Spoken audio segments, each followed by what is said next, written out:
네, 주름을 펴준다는 필러 시술, 여성분이라면 한 번쯤 들어보셨을 텐데요. 그런데 가격이 조금 저렴하다고 해서 아무 데서나 시술을 받아서는 안 되겠습니다. 지난 3일 전국을 돌면서 필러를 불법 시술한 업자들이 검거됐습니다. 이들이 사용한 필러에는 의료용 실리콘이 아닌 페인트나 창문 코팅제로 활용되는 공업용 실리콘이 들어있었다고 합니다. 네, 더군다나 이 문제가 이번만이 아니라고 하는데요. 이 공업용 실리콘 필러 시술, 우리 몸에는 어떤 영향을 미칠까요? 전문가와 함께 알아보도록 하겠습니다. 인천 성모병원 성형외과 이준영 교수 전화로 연결됐습니다. 교수님 안녕하십니까? 예, 안녕하십니까? 네, 이런 불법 재료로 무면허 시술을 했다라는 그런 뉴스를 자주 접하게 되는 것 같은데요. 우선 이번 사건의 중심이죠. 이 필러는 구체적으로 어떤 시술인지 설명 부탁드리겠습니다.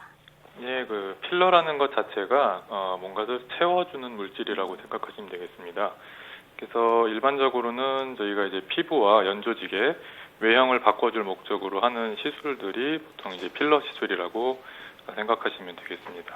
네. 근데 보톡스라든가 필러 이렇게 많이 시술에서 사용되는 용어인데요.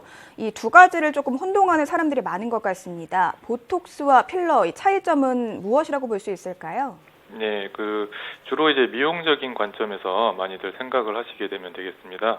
보통은 우리 피부를 좀 단순하게 보시면 맨 위에 피부가 있겠고 그 중간에는 이제 연조직, 지방들이 있겠고 바닥에는 이제 뼈가 있겠죠. 근데 이제 노화의 입장에서 보면은 우리가 이제 중력이나 태양 때문에 이제 피부가 늘어지고 중간층이 또 지방이 또 꺼지게 되고 그다음에 또 골격도 좀 줄어들게 되는 이러한 이유 때문에 노화가 생기게 됩니다. 네. 근데 이 부분뿐만 아니라 이제 얼굴의 운동 때문에 생기는 부분이 있는데 대표적으로 미관주름 같은 것이 있겠죠. 근데 보톡스는 이런 부분을 좀 완화해주는 운동적인 측면을 완화해준다고 생각하시면 되겠고 필러는 아까 말씀드린 그 층이 용적이 줄어들면서 발생하는 부분을 채워준다고 생각하시면 되겠습니다. 네. 보톡스는 얼굴의 운동에 의해서 생긴 어떤 주름이라던가 흔적들을 좀 완화시키는 조절을 한다면 필러는 층이 좀 얇아지거나 늘어지거나 한 부분들을 완화시키는 그런 시술이라고 보면 되겠네요. 예, 그렇습니다. 알겠습니다. 그렇다면 이번에 적발된 사건을 보면 피부에 주입한 액체가 아까도 말씀드렸지만 페인트나 창문 코팅용 원료로 사용되는 공업용 실리콘이죠. 폴리디메틸실록산이라고 하는데요. 인체에 어떤 영향을 미칠 수 있습니까?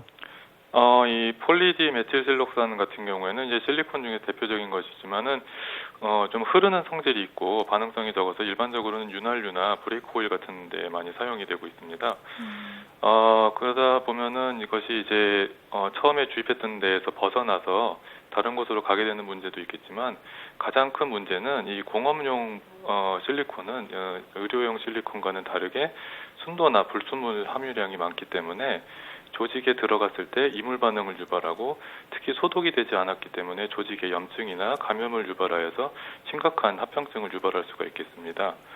그리고 공업용 같은 경우에는 저희가 이제 의료용 실리콘과는 다르게 저희가 의료용 실리콘은 이제 아주 복잡한 실험들을 거쳐서 안전성이 확보가 된 것을 사용하게 되는데 그런 안전성에 대한 검토가 전혀 없기 때문에 인체에 들어갔을 때 아주 심각한 반응을 유발할 수 있게 되겠습니다. 네. 그런데 이런 불법 시술에 사용되는 공업용 실리콘이 비단 시술뿐 아니라 성형 복용물에도 사용이 되는 경우가 있다고 하던데요. 어떤 경우에도 사용이 됩니까? 그 공업용 실리콘이라고 할 수는 없겠고요. 네. 지금 현재 이제 실리콘 저희가 이제 코 성형이나 유방 성형 같은 데서 사용되는 이제 실리콘 보형물은 다 이제 의료용 등급의 실리콘 보형물이 되겠고 이것은 다 식약청 고시나 외국의 이제 안전을 거쳐서 사용되는 것이 되겠습니다. 네. 현재 그 주입용 실리콘은 미국의 FDA 기준이나 우리나라 FDA 기준에서는 주입용 실리콘은 사용이 금지되어 있습니다. 그렇군요. 네. 아까 합병증이라든가 이런 것들이 생길 수 있다라고 짚어주셨는데요. 만약 이런 불법 시술이라든가 수술을 받으면 어떤 부작용이 생기는지 좀 구체적으로 설명해 주신다면 어떤 것들이 좀 우려될까요? 일단은 아까 전에 말씀드렸듯이 일단은 감염에 대한 문제가 가장 크겠습니다. 네. 소독이 전혀 되어 있지 않기 때문에 이것을 그 실리콘을 타고 오만 세균이나 이제 다른 물질들이 침입되게 되기 때문에 염증 반응이 생기게 되고요, 조직에. 두 번째로는 이런 염증이 만약에 없다고 하더라도 이 공업용 실리콘 자체에 불순물이 많이 있기 때문에 이것이 우리 몸에서 또 이물 반응을 일으키게 됩니다. 이렇게 되게 되면은 우리 몸에서 이 물질들을 제거하기 위해서 수많은 염증 반응이 일어나게 되고 결국은 이것들이 치유가 되지 않고 해결이 되지 않기 때문에 몸의 면역 반응에 의해서 결국은 주변 조직들을 파괴하는 피부 괴사라든지 아니면 넓은 흉터 이런 것들이 진행이 되게 되겠고 수술적인 치료를 하더라도 완전한 제거가 어렵습니다. 조직 사이사이에 파고들기 때문에 그렇게 되게 되면은 계속 진행적인 괴사나 합병증이 유발될 수가 있겠죠. 네. 일단 불순물이나 뭐 이런 것들이 있기 때문에 이물 반응이라든가 염증이 생길 테고 또 외에도 뭐 의도된 얼굴 형태가 아니라 다른 형태로 조금 변할 수도 있을 것 같은데요. 만약에 불법 시술 후에 부작용이 생겼다면 어떻게 대처하는 것이 좋을까요? 일단은 대처 방법이 쉽지가 않기 때문에 안 받는 것이 가장 최선의 방법이라고 생각을 합니다. 그리고 생기게 되면은 대부분 염증 반응을 동반하고 이물 반응으로 진행을 하기 때문에 일단은 병원에서 가능하면은 염증을 줄이고 남아있는 이물을 제거하는 시술을 시행을 해야 되는데 이것은 결국 조직 괴사라든지 아니면 심각한 흉터를 유발하기 때문에 그 치유가 된다고 하더라도 그리고 남아있는 그런 잔존물들 때문에 이런 염증 반응이 지속될 수밖에 없습니다. 그래서 일단은 제대로 된 치료를 받기 위해서 큰 병원에서 좀 치료를 받는 것이 좋겠습니다. 네.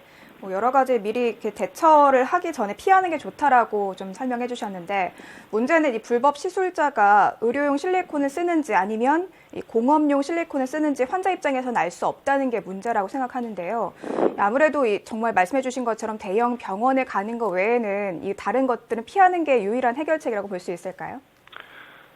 일단은 우리나라에서 이런 주입하는 실리콘을 주입하는 것 자체는 일단은 불법이라고 보시면 되겠습니다. 허가가 나 있지가 않기 때문에 대신에 이제 우리나라에서는 이제 수많은 이 필러 제제들 아주 많이 검증되어 있는 필러 제제들이 많이 있기 때문에 시술을 받기 전에 어떠한 제제를 사용하는지를 꼭 확인을 하시는 게 중요하겠습니다. 네.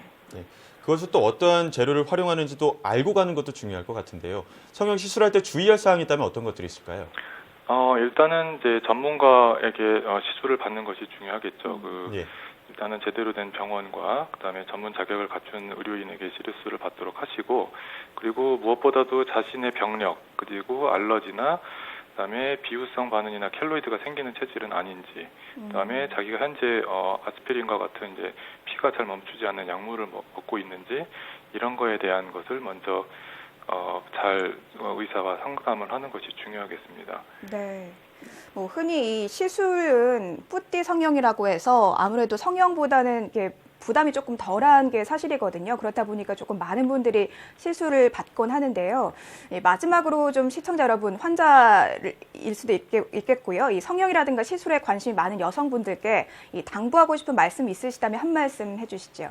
네, 일단은 내 몸을 좀 소중히 생각을 해줬으면 좋겠습니다.